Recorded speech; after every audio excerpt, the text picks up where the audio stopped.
मैं बहुत सारे लोगों का इंटरव्यू लेती हूँ और आज मैं फंस गई। सिवनी का पहला इंस्टाग्राम रेडियो पेज है जिसे मैं होस्ट करती हूँ। सुबह उठती हूँ सबसे पहले ग्रेटिट्यूड करती हूँ। भाई हम सभी को ग्रेटिट्यूड करना चाहिए। जे शिराली के नाम से कम और आरजे मिस बकबक के नाम से जानते हैं। मेरे हस्बैंड मुझे बहुत मोटिवेट करते हैं, ना पसंद करती हूँ जो भी मेरे दिमाग में आता है। बस एक पेन एक डायरी रखे छोटी सी और हमेशा उसको आप लिखते रहे। अलग अलग लोगों का इंटरव्यू लेना पसंद है। जिस तरीके से मेरा इंटरव्यू लिया मुझे लग ही नहीं रहा था कि आपने इंटरव्यू लिया। ऐसा लग रहा था कि भाई हम चिट-चैट कर रहे हैं। इसके महान लोकतंत्र के गणमान्य नागरिकों, आप सबको पत्रकार अजय नागेश्वर का बहुत बहुत नमस्कार। और आज हमारे साथ बहुत ही खास मेहमान हैं, बहुत ही स्पेशल मेहमान हैं और बहुत दूर से आज आई हुई हैं।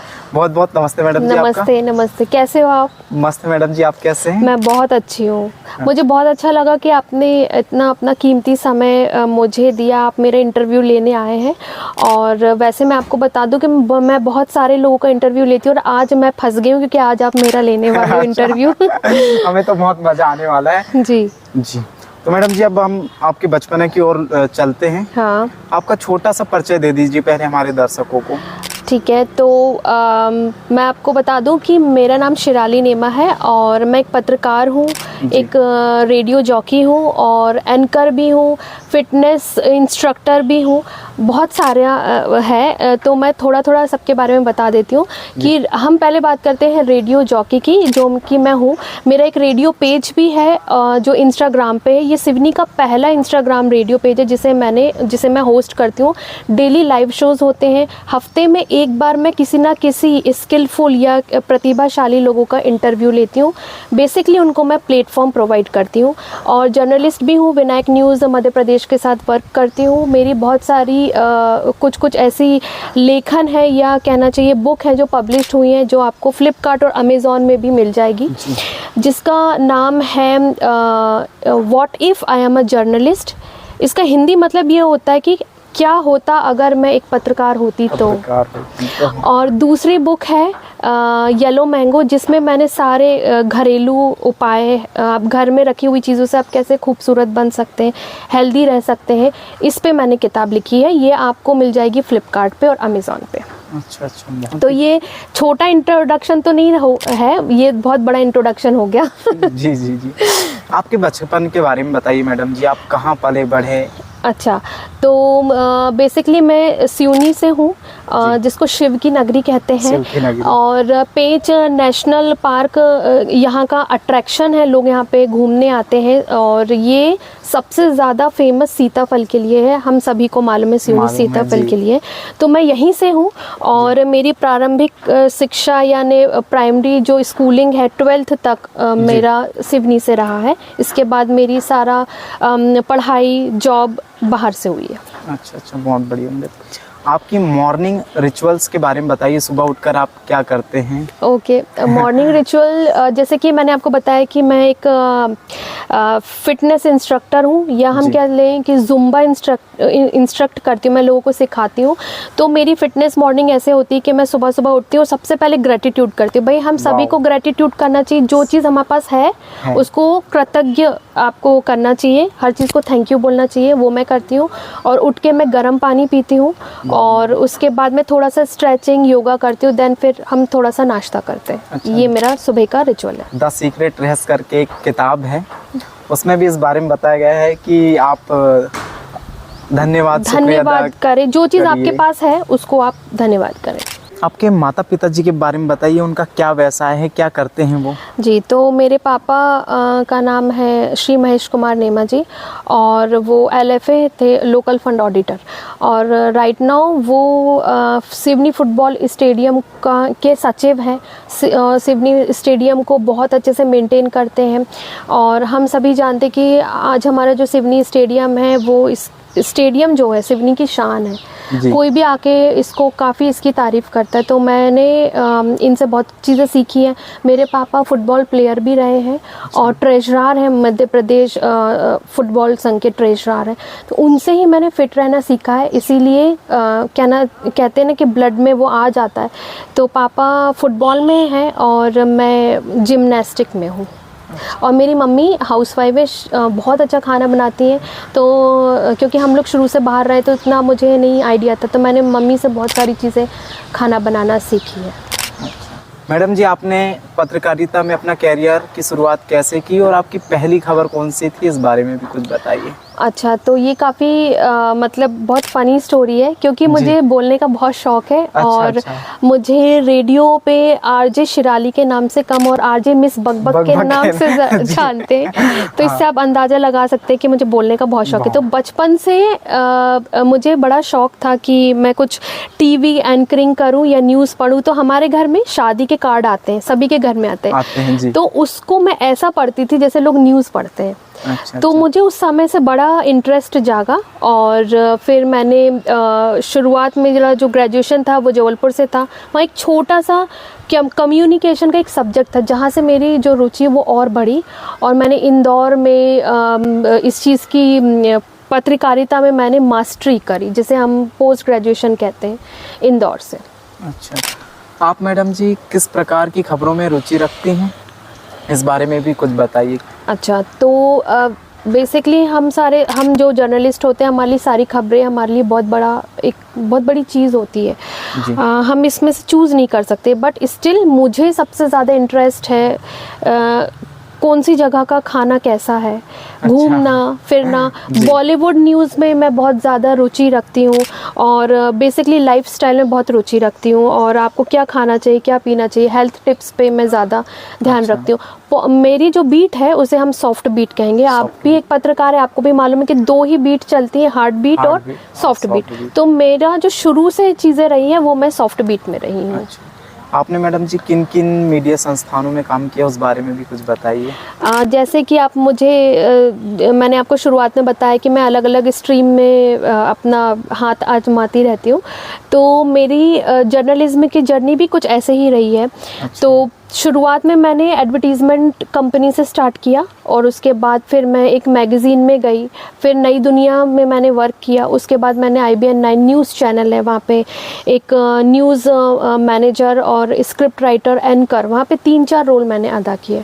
फिर मैंने सोचा कि खुद का कुछ करना चाहिए, और मेरे होम टाउन जो कि सिवनी में एक भी रेडियो नहीं था, तो मैंने सोचा वाई नॉट इंस्टाग्राम में हर उम्र का आदमी अवेलेबल है। तो इसीलिए मैंने उस प्लेटफॉर्म को यूज़ किया रेडियो चलाने पे, और जैसे कि अभी आप मुझे देख रहे हैं।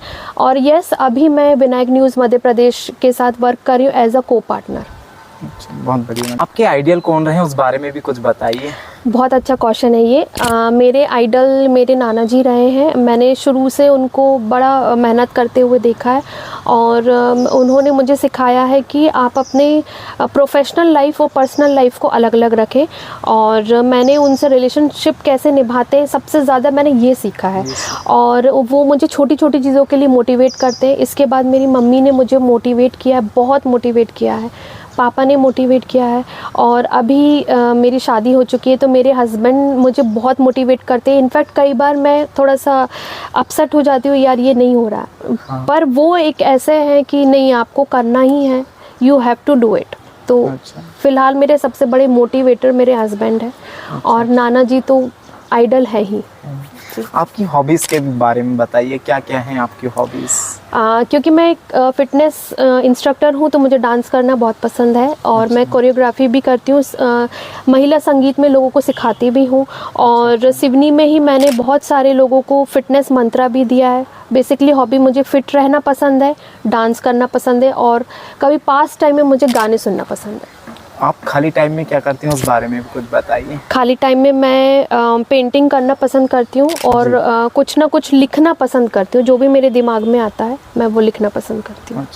अभी आप मायके आई हैं, सिवनी यानी कि। हाँ। अब यहाँ आके आपको कैसा महसूस हो रहा है, उस बारे में यार, हर लड़की को मायके आके जैसा महसूस होता है एज इट इज़ मुझे भी हो रहा है, लेकिन यहाँ पे मुझे और अच्छा इसलिए लगता है क्योंकि मेरे घर के सामने ही फुटबॉल स्टेडियम है, सिवनी का बहुत फेमस स्टेडियम है। यहाँ पे मैं आती हूँ तो मैं हर रोज़ कोशिश करती हूँ कि मॉर्निंग वॉक या ओपन जिम में जाके अपना टाइम स्पेंड कर सकूँ, तो मुझे यहाँ पे बहुत अच्छा लगता है।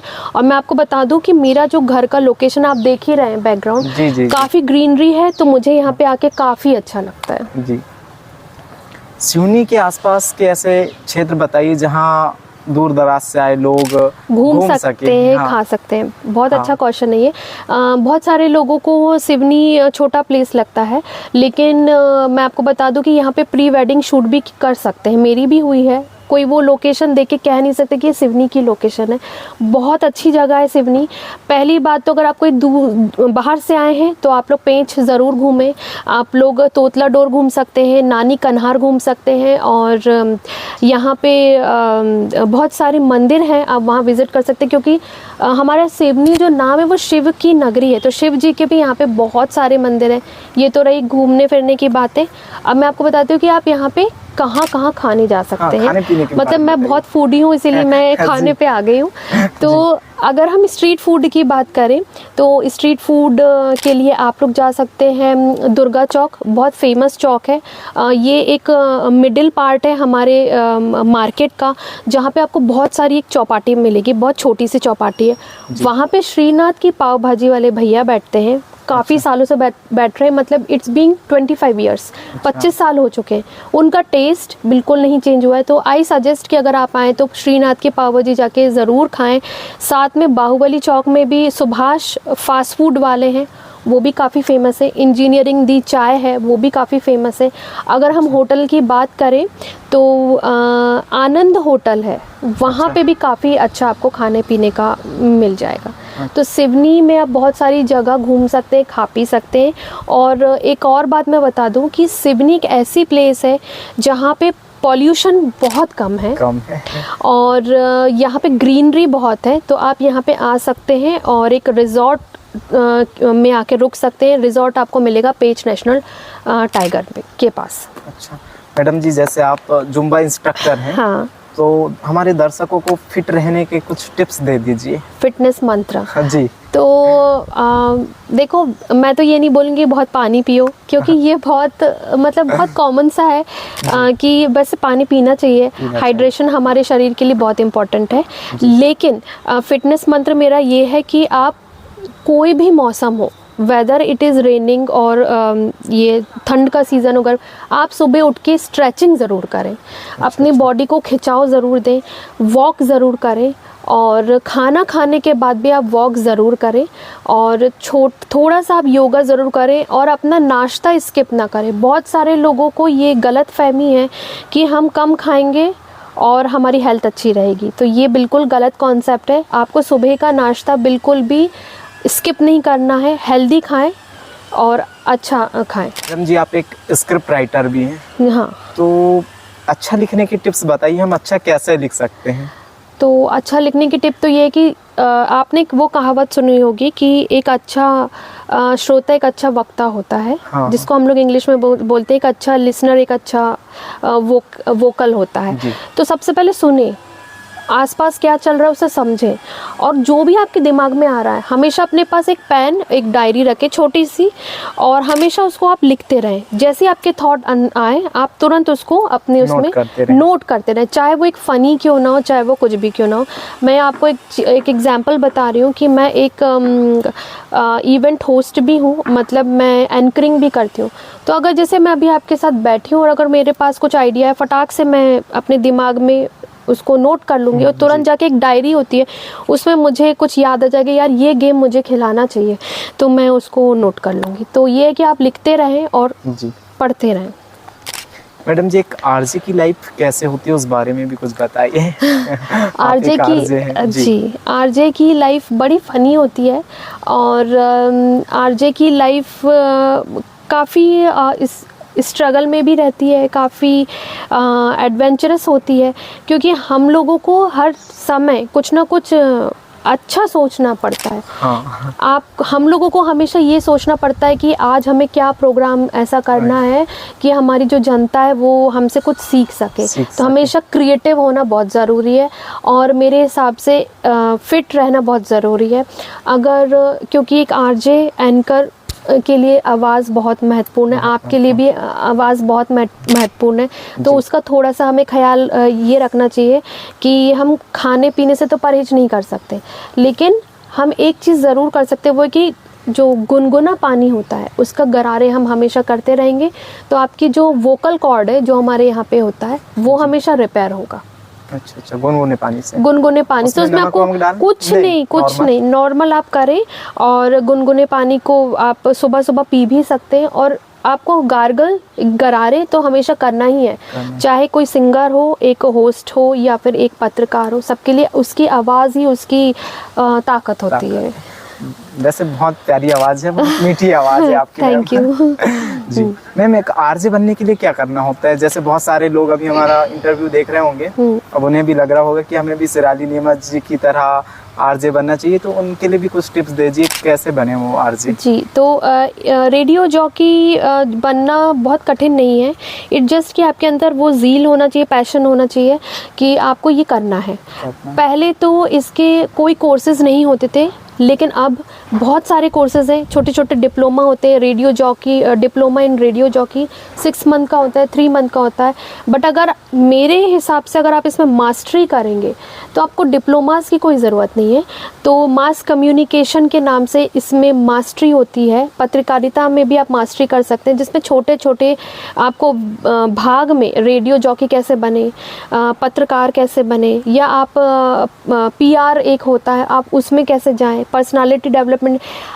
पत्रकारिता का कोर्स करने से आप बहुत सारी चीज़ें सीख सकते हैं। तो इसके बहुत सारी सिटीज़ में है, इंदौर में आप जा सकते हैं, पूना जा सकते हैं, आपको जहाँ अच्छा लगे आप जा सकते हैं। मैम, आप एक कॉफ़ी टॉक रेडियो के नाम से आपका एक चैनल चलता है, इसकी शुरुआत कैसे हुई, उस बारे में कुछ बताइए। जी, ये काफ़ी टॉक रेडियो एक रेडियो पेज है। मैं ऐसे कहती हूँ कि चलता फिरता रेडियो है, क्योंकि ये एक फ्रीक्वेंसी वाला रेडियो नहीं है जो हम सब सुनते हैं, विविध भारती या फिर प्राइवेट रेडियो हम सुनते हैं, रेडियो मिर्ची, ये वैसा नहीं है। ये इंस्टाग्राम पे चलने वाला लाइव रेडियो है। डेली 9 बजे से सुबह 9:01 में और रात में 9:01 में मैं इसमें डेली शो होस्ट करती हूँ। और इसकी शुरुआत ऐसी हुई कि हमारे सिवनी में रेडियो का कोई भी अस्तित्व नहीं था, इनफैक्ट अभी भी नहीं है। लेकिन फिर मैंने सोचा कि फ्रीक्वेंसी लाना, उसको ख़रीदना, सबसे परमिशन लेने में बहुत टाइम वेस्ट हो जाएगा। मैंने पत्रकारिता कर रखी थी और एक रेडियो चैनल के साथ भी मैंने वर्क किया था। पैंडेमिक के बाद मैंने सोचा कि यार कुछ ऐसा किया जाए कि मतलब हर इंसान उससे जुड़ सके। तो इंस्टाग्राम हम सभी को मालूम है, हमारी लाइफ का एक पार्ट बन चुका है इंस्टाग्राम। तो उस पेज को मैंने यूज़ किया, उसको रेडियो पेज पे बदला, जिसमें मेरे डेली शोज़ आते हैं। यहाँ तक कि मैं हफ्ते में एक बार लोगों का इंटरव्यू लेती हूँ, उन लोगों का इंटरव्यू लेती हूँ जिन लोगों को प्लेटफॉर्म नहीं मिल पा रहा है। और मैं यही चाहती हूँ कि आप ये जो प्लेटफॉर्म्स होते हैं, जैसे कि यूट्यूब हो गया, इंस्टाग्राम हो गया, फिर इनको आप अपने प्रोफेशनल लाइफ से भी जोड़ सकते हैं और अच्छी खासी इनकम कर सकते हैं। मैडम जी, जो लोग पत्रकारिता के क्षेत्र में जाना चाहते हैं उनके लिए कुछ टिप्स दे दीजिए। पत्रकारिता में जाने के लिए सबसे पहला तो टिप ये है कि आप पहले अपना मन बनाएं, मूड बनाएं कि आपको इस क्षेत्र में जाना है। क्योंकि ये क्षेत्र ऐसा नहीं है कि हमने कोई कोर्स किया और हम इसमें चले गए। आपको अंदर से वो पैशन होना चाहिए कि हमको क्या पत्रकार बनना है। तो भाई मेरा यही टिप है कि पहले तो मन बनाए। और दूसरा, बहुत सारे कॉलेजेस हैं, बहुत सारे कोचिंग सेंटर्स हैं जहां आप इसको ज्वाइन कर सकते हैं। और प्रैक्टिकल नॉलेज बहुत इम्पॉर्टेंट है। आपने पढ़ लिया, आप पत्रकार नहीं बन सकते। आपको ग्राउंड वर्क करना बहुत इम्पॉर्टेंट है। आप छोटा सा आप खुद के लिए वर्क कर सकते हैं, छोटा इंटरव्यू जाके ले सकते हैं, फूड ब्लॉग बना सकते हैं। ऐसा पोर्टफोलियो आप खुद आप बना के इकट्ठा करके रखिए, तो वो बहुत इम्पॉर्टेंट है। मैडम जी, आप एक टॉक शो होस्ट करती हैं, इसका आइडिया कब, क्यों और कैसे आया, उस बारे में भी कुछ बताइए। टॉक शो होस्ट करने का मेरा आइडिया इसीलिए था क्योंकि सिवनी में बहुत सारे ऐसे लोग थे। बेसिकली पहले मैंने सिवनी के लोगों को लेना चालू किया। हमारे सिवनी में बहुत सारे ऐसे लोग हैं जिनको प्लेटफॉर्म नहीं मिला है और कुछ लोग कैमरे से भी डरते हैं। तो मैंने ये सोचा कि इनको मैं अपने शो में बुलाऊंगी और उनके साथ इंटरव्यू तो हो रहा है बट उनको पता नहीं चलेगा कि इंटरव्यू हो रहा है। हम लोग इजी गोइंग बात करेंगे, चिट चैट जैसा बात करेंगे, उनकी निजी ज़िंदगी के बारे में बात करेंगे। तो इससे उनको प्लेटफॉर्म भी मिलेगा और लोग कैमरा कॉन्शियस जो होते हैं वो नहीं होंगे, कैमरे का डर भी खत्म हो जाएगा। और फिर धीरे धीरे करके मैंने अपने सिवनी से बाहर भी बहुत सारे लोगों को इंटरव्यू लिया है। एक बॉलीवुड चाइल्ड एक्ट्रेस है हेरा मिश्रा, आप उसको देख सकते हैं, उनका इंटरव्यू भी मैंने लिया था, जो आजकल बहुत सारे कहना चाहिए बहुत सारे सीरियल्स में वर्क कर रही हैं। अरे वाह मैडम जी। तो ये है, अगर आप लोग भी मुझसे जुड़ना चाहते हैं तो आप लोग भी मुझे कांटेक्ट कर सकते हैं। काफ़ी टॉक रेडियो को इंस्टाग्राम में आप फॉलो कर सकते हैं, और आप अजय जी को भी फॉलो कर सकते हैं। इनका यूट्यूब में बहुत अच्छा पेज है, तो आप इनको फॉलो कर सकते हैं। मैडम जी, आपके पति आपके कैरियर में कितने सहायक हैं और वो आपको कैसे प्रेरित करते हैं, इस बारे में भी कुछ बताइए। जी, तो मेरे जो हस्बैंड है, सबसे पहले मैं ये बोलना चाहूँगी कि वो मेरे बहुत अच्छे दोस्त हैं। मैं हस्बैंड सिर्फ नाम के हैं बाकी वो सिर्फ दोस्त है। और वो जब से मेरी लाइफ में आया है तब से उसने मुझे यही सिखाया है कि आपको मोटिवेट रहना है हमेशा, चाहे कुछ भी हो लाइफ में, कुछ भी हो, पर्सनल और प्रोफेशनल लाइफ को अलग रखना है। इनफैक्ट मैं आपको ये भी बताऊँगी, कभी कभी हमारे साथ ऐसा होता है, हम पत्रकारों के साथ ऐसा होता है यार, कभी कभी हम सोचते हैं यार हटाओ, छोड़ो। लेकिन उन्होंने मुझे बहुत ज़्यादा मोटिवेट किया है, और वो मेरे साथ सबसे अच्छी बात तो ये कि वो हर जगह मेरे साथ शूट पे जाते हैं। अभी मेरे साथ वो प्रेजेंट नहीं है क्योंकि वो जबलपुर में है। अगर वो यहाँ होते तो वो काफ़ी एक्साइटेड होते। और जब हम लोग जबलपुर में शूट करते हैं, मैं आपको बता दूं कि हम लोग एडवर्टीजमेंट शूट करते हैं, तो वो मेरे साथ जाते हैं और प्रॉपर कैमरा होल्ड करते हैं बड़े प्राउड के साथ कि यार मैं कैमरा होल्ड करूँगा, तुम बोलोगी। तो अगर ऐसे लाइफ पार्टनर सबको मिल जाते हैं तो सबकी लाइफ बहुत इजी गोइंग हो जाती है। जी जी जी, बहुत अच्छा लगा। मैम, अगर आज आपके अनुसार आज के दिन को आपको जीने का मौका दे दिया जाए तो आप क्या करना चाहेंगे, उस बारे में बताइए कुछ। मतलब आज मुझे कुछ, आज पूरी आज़ादी आपको, आज का दिन आपको दे दिया जा रहा है। ओके, कि अपने अनुसार आपको आज का दिन को जीना है, तो आप क्या करना चाहेंगे? देखो, मैं सबसे पहले बता दूं कि मुझे सबसे ज़्यादा शौक है मूवी देखने का। मतलब मैं मूवी फ्रीक हूँ। अच्छा। अगर कोई मुझे बोले भाई तुमको दिन में 4 मूवी देखना है, तो मैं बोलूँगी okay, I am good to go. तो मैं बहुत मूवी देखूँगी। और दूसरा, मुझे कोई बोलेगा कि यार अलग अलग जगह की चीज़ें तुम्हें टेस्ट करना और बताना है। हाँ। कि ये यहाँ का तुम्हें कैसा लगा, मैं वो करूँगी। तो मैं बेसिकली बहुत मूवी देखूँगी और बहुत खाऊँगी।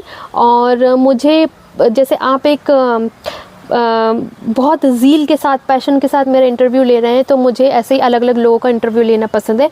तीसरा मैं इंटरव्यू लूँगी, तो मैं मूवी देखूंगी, खाऊंगी, पीऊंगी और इंटरव्यू लूंगी। अच्छा, आपको घूमने का भी बहुत शौक है? घूमना चाहिए। बहुत शौक है मुझे। मतलब एक समय पे मेरा ड्रीम है, ऐसा मैं सोचती हूँ कि आगे ऐसा हो तो बहुत अच्छा है, कि मैं ट्रैवल जर्नलिस्ट बनना चाहती हूँ। अच्छा। अलग अलग जो सिटी में जाके अलग अलग सिटी को दिखाना चाहती हूँ, और वहाँ की चीज़ों को दिखाना चाहती हूँ, वहाँ का खान पान, रहन सहन, कल्चर दिखाना चाहती हूँ। अच्छा, वाह मैम। मैम, हमारे जो दर्शक हैं या युवा हैं, उन्हें आप क्या संदेश देना चाहेंगी? हाँ, मैं ये संदेश देना चाहूँगी कि देखिए, हमेशा अपने काम को लेके बहुत ज़्यादा एतबार रखें। मतलब अपने काम की तरफ बहुत ज़्यादा आप पैशनेट रहें। काम बड़ा छोटा नहीं होता है। और आप पहले मनी के बारे में बिल्कुल ना सोचें, क्योंकि अगर आप पत्रकार बन रहे हैं तो आपको सबसे पहले दिमाग से निकालना होगा कि आपको मनी के पीछे नहीं भागना है। अगर आप एक अच्छे पत्रकार हैं, एक अच्छे आरजे हैं, एंकर हैं, पैसा अपने आप आएगा। तो मैं आज के युवाओं को ये बोलना चाहूँगी कि आप अपने काम के प्रति हमेशा ईमानदार रहें, और अपने उत्साह को कभी कम ना होने दे। कोई कुछ भी बोले, नहीं, हमको अपना काम करना है। न्यू ईयर आने वाला है, और नया साल की सभी को मेरी तरफ से बहुत बहुत शुभकामनाएं। आरजे मिस बकबक की तरफ से और काफ़ी टॉक रेडियो की तरफ से आपको भी बहुत बहुत शुभकामनाएं। और ऐसा होता है हर साल, बहुत सारे पत्रकार आते हैं और बोलते हैं कि नया साल आने वाला है, आप क्या करेंगे नए साल में, ऐसी कौन सी चीज़ें आप क्या करेंगे। तो भाई मैं तो यही टिप दूंगी। कुछ लोग कहते हैं हम हेलमेट लगा के गाड़ी चलाएंगे, कुछ कहते हैं इस साल हम हेडफोन लगा के गाड़ी ही नहीं चलाएंगे। मैं तो भाई मैं ये बोलूँगी कि इस साल आप वो करें जो आप बचपन से करना चाहते थे और आप कर नहीं पाते थे। तो आप अपनी, कोई एक ख्वाहिश होती है, हम सभी की होती है, तो आप अपना मन को ना मारें इस साल। आप अपनी हर इच्छा ज़रूर पूरी करें। बहुत अच्छा टिप्स दिए मैडम जी। आपसे बात करके बहुत अच्छा लगा, आपने बहुत अपना कीमती समय हमें दिया, बहुत बहुत शुक्रिया आपका। थैंक यू, बहुत अच्छा लगा अजय मुझे आपके साथ मिलके। मैं आपको बता दूं कि मैंने बहुत सारे लोगों के साथ टॉक शो किया है और ये दूसरी तीसरी बार ही है जिसने मेरा इंटरव्यू लिया है। और आपने जिस तरीके से मेरा इंटरव्यू लिया, मुझे लग ही नहीं रहा था कि आपने इंटरव्यू लिया। ऐसा लग रहा था कि भाई हम चिट चैट कर रहे हैं। तो ऐसा होना बहुत जरूरी है। हाँ, ठीक है, thank you so much, thank you Ajay, thank you. Thank you.